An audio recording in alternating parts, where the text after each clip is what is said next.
Mga bata pa kami noon 17, 16. Then nakita namin na magandang opportunity yon.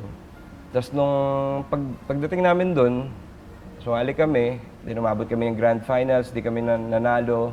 Pero tinawagan kami ni Francis M. Nung simula, hindi ako naniniwala dahil parang prank dahil hindi naman kami nanalo ba't kami tatawagan? Yun pala gumagawa siya ng compilation album. Hindi, may nag-text sa akin. Pangalan niya Michael Durango.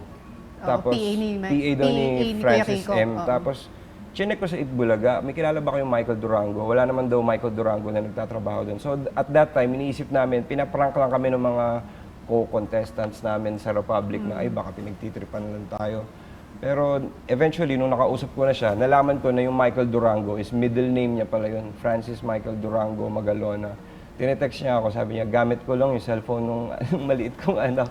Kunwari PA. Kunwari PA, pero siya mismo yung nagtitext. Pero siya pala talaga. Oo, so sobrang na-blow yung mind ko na, what? Ikaw pala yung katext ko doon. So siya ang unang-una mong nakatrabaho na sikat na rapper dito sa Pilipinas. Na legit, master rapper. Talagang, Legend. Ano nga sobrang swerte dahil di makapaniwala na from that, biglang Francis M. Alam mo yun? So parang in a way, siya yung unang-unang naging mentor mo?